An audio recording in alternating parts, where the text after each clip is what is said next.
DevilNeverCry. What is up everyone, it is me DevilNeverCry, and in today's video I'm going to be giving you a few beginner's tips for stellarblade to help you along your journey in getting rid of those pesky newcomers and saving the world. There'll be a range of tips in this video that will cover topics like the game's combat to even simple things like quality of life changes that can help improve the overall experience. With that said, let's dive straight in. Starting off with the combat, it should come as absolutely no surprise that there is a huge focus on parrying and dodging. The first and most obvious tip that I can give you is that if you are struggling with the perfect timing of both the dodge and the parry, then I highly suggest you pick up the skills which increase the perfect timing, allowing you to pull them off easier in combat. As an added addendum, you can purchase skills that allow you to pull off a unique attack after you pull off a perfect dodge.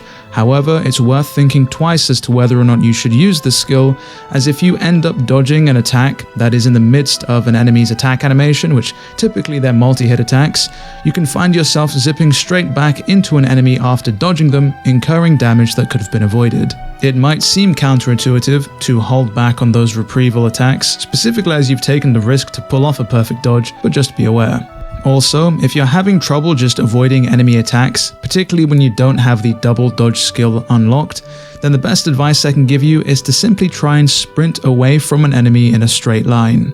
Provided you're already at a moderate distance when you start sprinting away, the enemy's automatic tracking will likely miss you when they go for an attack. Moving on, let's talk about enemy shields and how you should be wary of them if you're trying to maximize your damage output.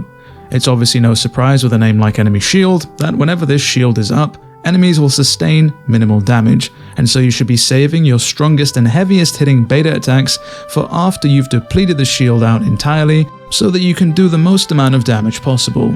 Whilst we're on the subject of Eve and her attacks, it's important that you learn each of Eve's different attack strings, not just because it stops you spamming and keeps you more engaged during the general moment-to-moment gameplay, but specifically because whenever you attack, you really need to commit to it. This is largely because you typically can't use the block or the dodge to cancel out of a lot of Eve's attacks unless you are right at the very start of that attack animation.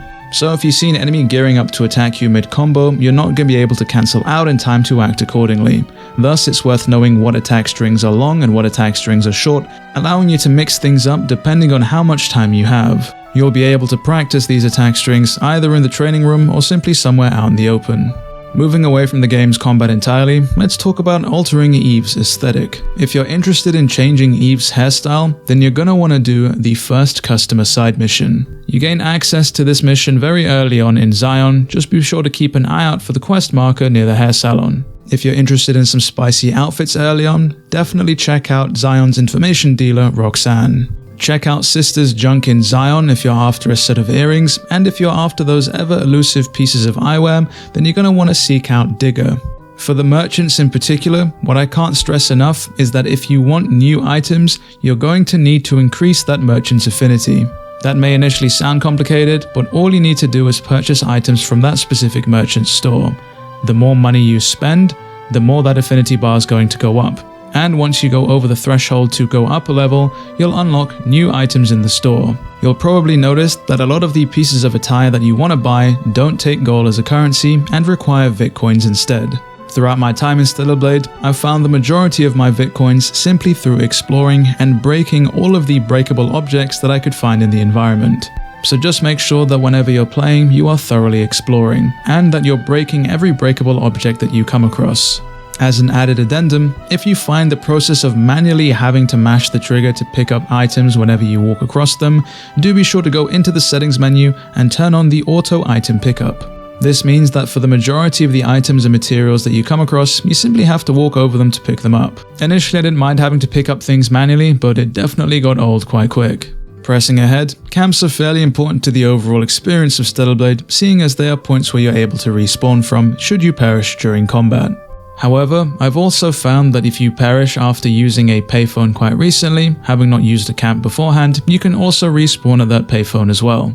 And the final beginner's tip that I can give you is that if you're ever unsure of when the game most recently autosaved, perhaps you need to dash and run off and do some errands but are worried about closing the game down and losing progress, you can simply hop into the menu and then go over to the option that allows you to return to the title menu, and it will tell you there in minutes and seconds how long it's been since the game last saved. And that about wraps it up for my beginner's tips and tricks for Stellarblade. If there's something that you feel should be in the list and isn't, definitely let me know down in the comments below. If you found this video helpful, or perhaps found out something you didn't know, or simply just enjoyed the video, then leave a like and be sure to subscribe, as there's plenty more stellarblade content on the way. With all that said and done, it has been me, DevilNeverCry. I'd like to thank all of you for watching, and as always, I'll see you all next video.